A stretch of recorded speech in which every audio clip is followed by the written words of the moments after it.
Bueno, buenas a todos. Voy a comenzar a hacer una serie de videos que creo que les pueden ser útiles para resolver los ejercicios del cursado de la asignatura de Física 3 o Física del Electromagnetismo. Para comenzar, una súper mega breve introducción teórica para hablar sobre qué es un capacitor. Un capacitor, como les habrán comentado en teoría, es un elemento capaz de almacenar energía eléctrica. Bien, aquí tengo unos ejemplos, de todas formas les voy a poner en el video de fondo mientras hablo otros ejemplos de capacitores. Aquí tengo los capacitores de aire acondicionado, ¿sí? Si no estoy equivocado, y como ven tiene un valor ahí marcado que dice 2,5 micro F. Esa F es faradios, que es la unidad en la que se mide la capacitancia. Bien, la capacitancia es la magnitud en la que nosotros vamos a medir la capacidad, valga la redundancia, que tiene un capacitor para almacenar energía. Bien, un detalle es que tenemos diferentes tipos de capacitores y nosotros los más comunes que vamos a... En realidad creo que todos los que hay en la guía, no me fijé, pero creo que todos son capacitores de placas planas y paralelas. Bien, lo que mucha gente cree erróneamente es que la energía eléctrica del capacitor se almacena en las placas, pero esto no es así. La energía eléctrica del capacitor se almacena en el campo eléctrico que existe entre las placas. Bien, ahora lo voy a comentar un poco mejor. Mientras vamos a resolver el primer ejercicio de la guía, ¿sí? Que es bastante introductorio, pero nos sirve para comprender muchos conceptos.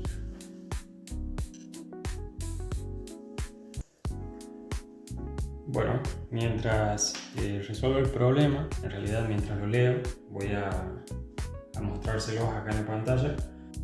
Vamos a ir anotando los datos mientras voy leyendo el problema. El problema habla sobre un condensador, ¿sí? Condensador y capacitor es lo mismo, lo vamos a tomar como sinónimos.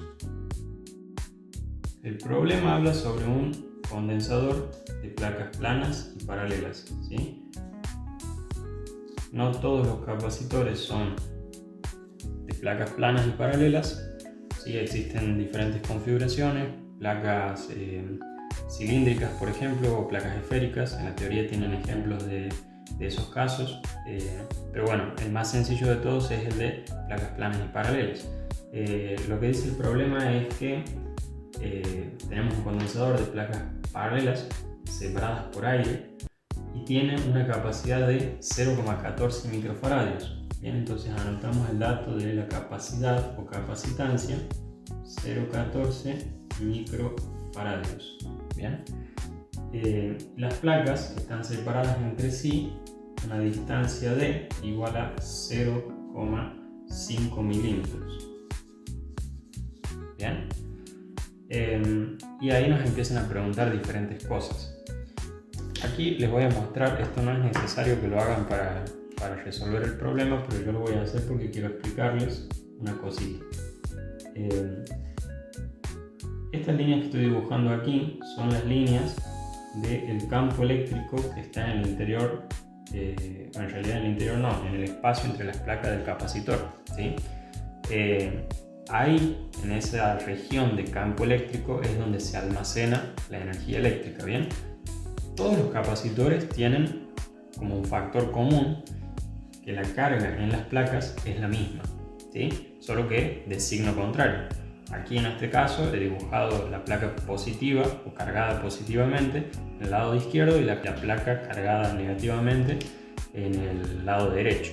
Nos dicen que la distancia que separa cada placa es D, bien, 0,5 milímetros. Ahora, otro detalle, ¿sí?, del que vamos a hablar ahora es el voltaje del capacitor. Nosotros en la unidad anterior, en la de potencial eléctrico, hemos trabajado con diferencias de potencial.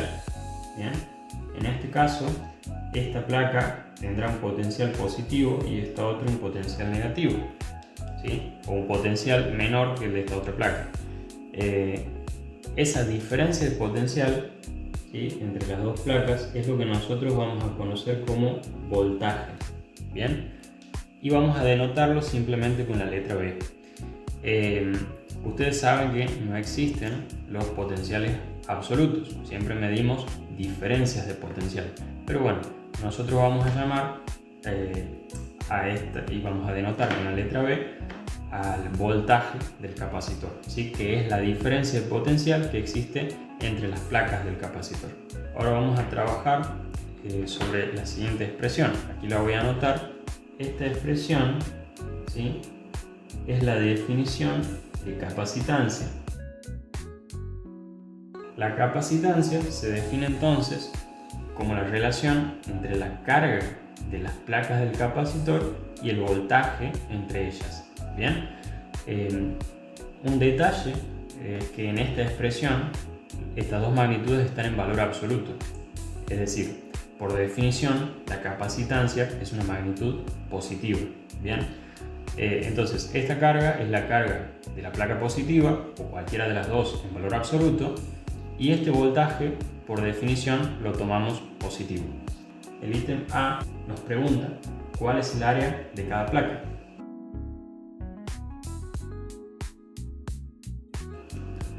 ¿Cómo calculamos eso? Bueno, aquí viene lo que les comentaba sobre que existen diferentes configuraciones para las placas de un capacitor. Por ejemplo, es un capacitor de placas planas y paralelas. Y algo que no mencioné hace un momento cuando escribí la definición de capacitancia es una cuestión interesante, que la capacitancia de un capacitor no depende ni de la carga ni del voltaje del mismo. ¿Sí? ¿Por qué? Bueno, por ejemplo, supongamos que nosotros tenemos este capacitor, ¿sí? Nosotros conectamos los bornes de este capacitor a una batería, por ejemplo, ¿sí? Y esa batería va a definir el voltaje al que se va a cargar mi capacitor. Bien, suponemos que le conectamos una de 12 voltios, ¿sí? por un decir. Entonces, lo conectamos y el capacitor va a estar cargado con un voltaje de 12 voltios. Bien, y la carga, bueno, vamos a decirle Q1, tendrá en su interior entonces una carga Q1. ¿Qué pasa si ahora nosotros duplicamos el voltaje de la batería? O sea, vamos a duplicar el voltaje que está entre las placas del capacitor. Vamos a decir que ahora tengo 24 voltios, ¿sí? Lo que va a suceder es que la carga que almacena el capacitor también se va a duplicar. Es decir, esta relación siempre se va a mantener constante, porque cuando aumente una, va a aumentar la otra en igual proporción, haciendo que la capacitancia se mantenga constante. Bien, ahora, si es que la capacitancia no depende ni de la carga ni del voltaje, entonces ¿de qué depende?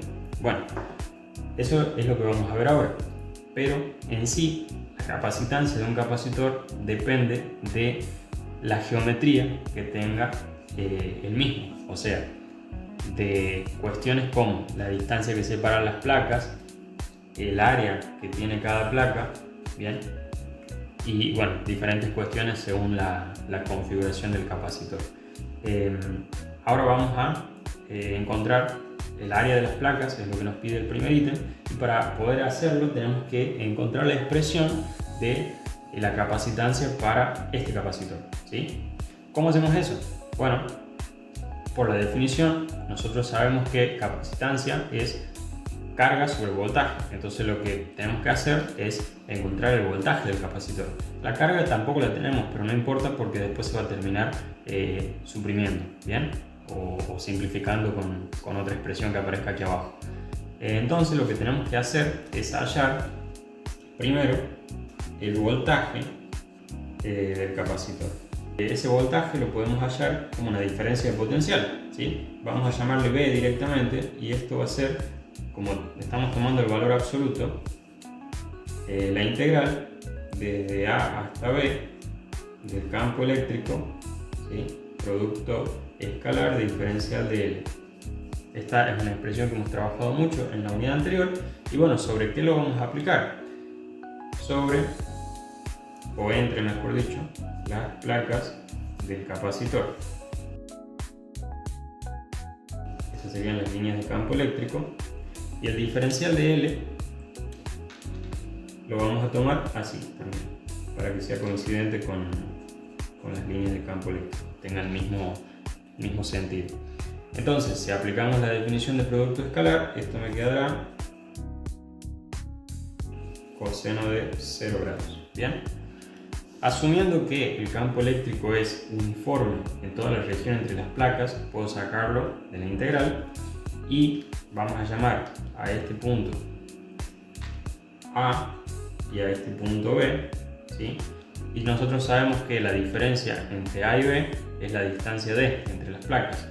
Entonces esto será B igual a E por la integral desde A hasta B de diferencial de L. ¿Sí? Eso será L entre A y B, o lo que es lo mismo, B menos A. Bien. Entonces, en definitiva, el voltaje del capacitor estará dado por el producto del campo eléctrico multiplicado por la distancia que separa las placas. Ahora, el problema aquí es que nosotros no sabemos cómo es la expresión del campo eléctrico. Bien, esto tengo que hallarlo, y este campo es el campo eléctrico entre las placas. Eso sale muy fácil, ¿sí? Porque es el campo eléctrico entre dos planos infinitos. Puedo sacarlo mediante la ley de Gauss, ¿sí? Ustedes saben que por ley de Gauss nos referimos a esta ley, la integral cerrada alrededor de la superficie gaussiana del campo eléctrico, producto escalar de diferencial de área, y esto igual a la carga neta encerrada sobre la permitividad del medio en el vacío. Bien, si tenemos un plano cargado positivamente, ¿sí? Y otro plano cargado negativamente, el campo eléctrico del primer plano será, mientras que el campo eléctrico del segundo plano será entrante. Ambos son perpendiculares a las caras de los planos, a la superficie de los planos. Por lo tanto, en toda la región lo que hacen los campos es sumarse. Y lo que tendríamos que hacer nosotros es, o bien, calcular el campo eléctrico de toda la configuración, o tomar uno de los planos, plantear una superficie gaussiana, ¿verdad? Que en este caso lo voy a poner sobre uno de los planos nada más, y aquí voy a poner el vector diferencial de área, ¿sí? Y aquí el otro vector diferencial de área, y esa superficie gaussiana es la superficie de un cilindro gaussiano. Bien, ustedes ya manejan el cálculo del campo eléctrico para placas planas y paralelas, o para planos infinitos cargados. Entonces esto se les va a hacer muy ameno.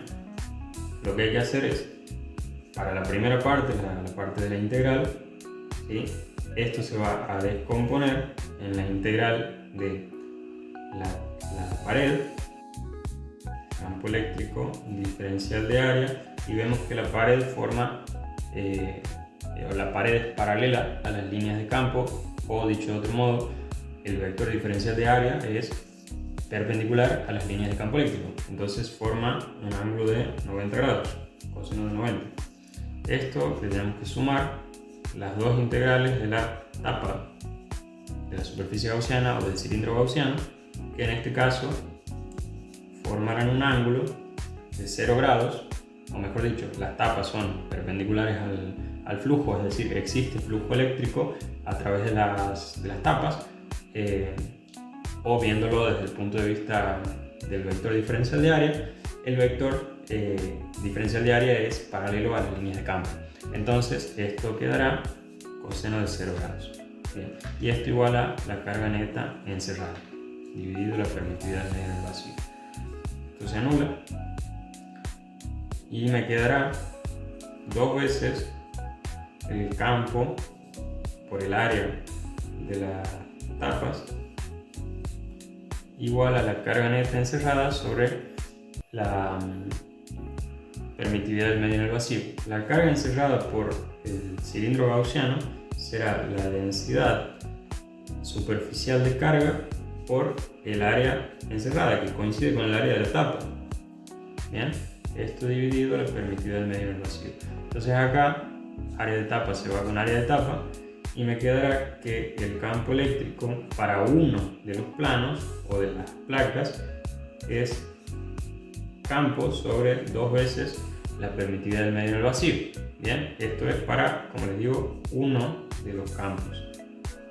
Para ambos campos, o sea, considerando los dos campos eléctricos, uno para cada plano, tendré que el campo eléctrico es sigma sobre epsilon 0. Entonces, ya tenemos el valor del campo para este voltaje. Lo que hay que hacer ahora es reemplazar este valor acá. Lo voy a continuar aquí.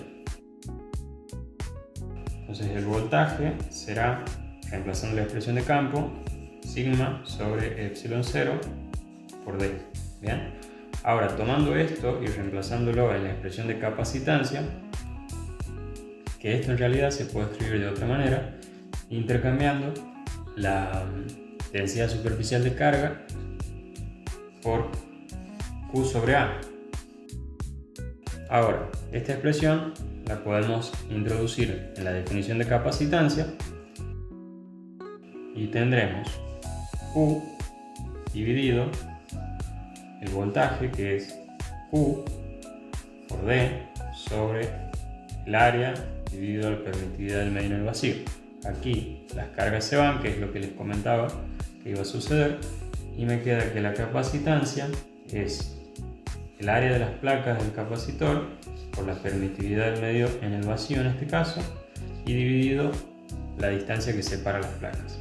Entonces esta es la capacitancia para un capacitor de placas planas y paralelas. Bien, ahora, una vez que ya tenemos esta expresión, ¿sí? Que recuerden que ustedes tienen que demostrar todas las expresiones que no estén en la hojita de fórmulas, podemos proseguir con lo que nos pide el ejercicio, que es el área de las placas del capacitor, que sería esta de aquí. Entonces, de esta expresión simplemente despejamos el área, reemplazando los números. Esto queda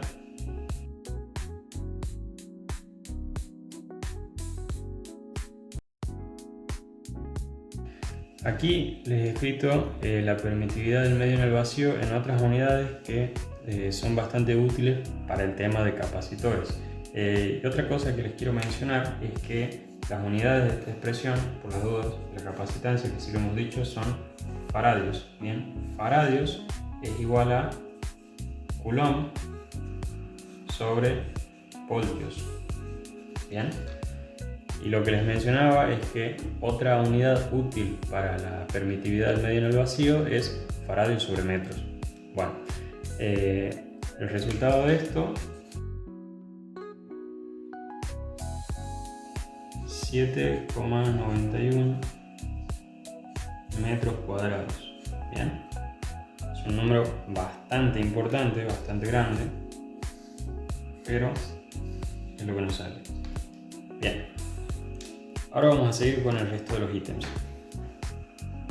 Con el siguiente ítem lo que nos pregunta es cuál es la diferencia potencial entre las placas si éstas se cargan con una carga de 3,2 microcoulombs.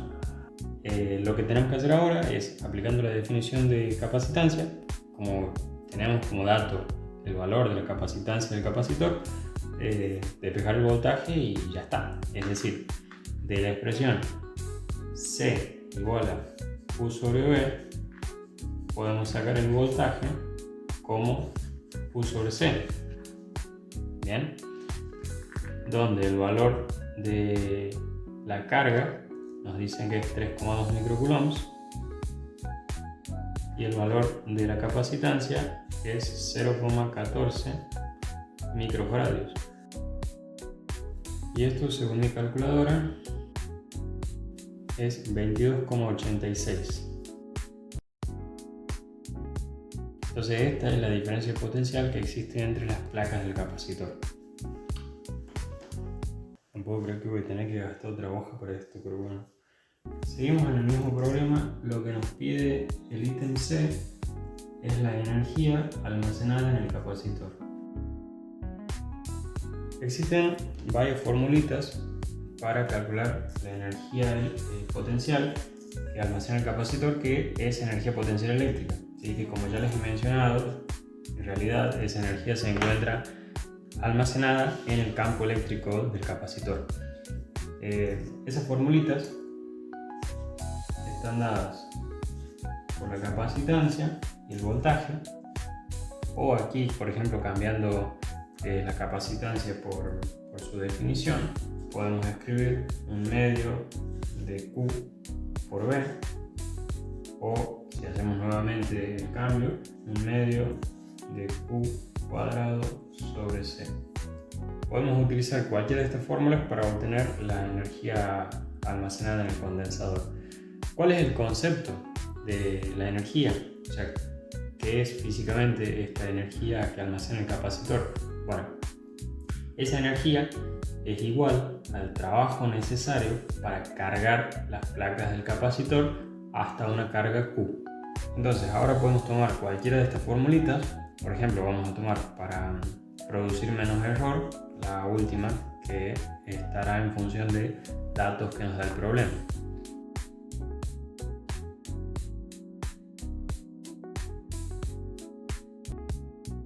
Subiendo esto, nos queda 3,66 por 10 a la menos 5. Y esto está en joules. Podemos hacer un análisis dimensional bastante sencillo. Veamos, lo de arriba está en coulombs al cuadrado, ¿sí? O sea, en coulomb por coulomb. Bien. Y lo de abajo está en faradios, que ya sabemos que es coulomb sobre voltio. Coulomb se va con coulomb y nos queda coulombs por voltios. Los voltios sabemos que son joules sobre coulomb. Entonces acá coulomb se va con coulomb y me queda en joules. Bien, el último ítem lo que nos pide es obtener la cantidad de carga que puede transportar el condensador antes de que tenga lugar la ruptura dieléctrica del aire entre las placas. Bien, ¿qué significa esto de la ruptura dieléctrica del aire? Bueno, existe un concepto conocido como rigidez dieléctrica, que es la capacidad que tiene la materia, una sustancia o lo que sea, para resistir un determinado valor de campo eléctrico. ¿Qué pasa si se supera ese valor de campo eléctrico? Entonces el material se convierte en conductor, básicamente, muy a grandes rasgos. Lo que ocurre básicamente es, en el caso del aire, el aire se ioniza y se puede ver un arco de corriente eléctrica a través de él. Ahora seguramente voy a estar mostrando videos de ejemplo. Ese valor para el aire está cuantificado y vale aproximadamente 30 kV por centímetro, o si lo escribimos en unidades del sistema internacional, esto es 3 por 10 a la 6 volt sobre metro. Nosotros a esto vamos a llamarlo directamente campo máximo, porque es el máximo valor de campo que podemos tener entre las placas del capacitor. Bien, ¿y cómo hacemos para encontrar el valor de la carga máxima? Bueno, muy sencillo. A partir de la expresión del capacitor, de la capacitancia, Q sobre B, bien, si nosotros le aplicamos voltaje máximo aquí, entonces la carga tiene que ser necesariamente la carga máxima para que esta relación se mantenga constante. Recuerden que la capacitancia no depende ni del voltaje ni de la carga. Bien, ahora, ¿cuál es ese valor de voltaje máximo? Hace rato, cuando hemos obtenido la expresión del voltaje, hemos visto que es igual al campo multiplicado por la distancia de separación entre las placas. Y la carga máxima está dada por la capacitancia por el campo eléctrico máximo por D. Carga máxima vale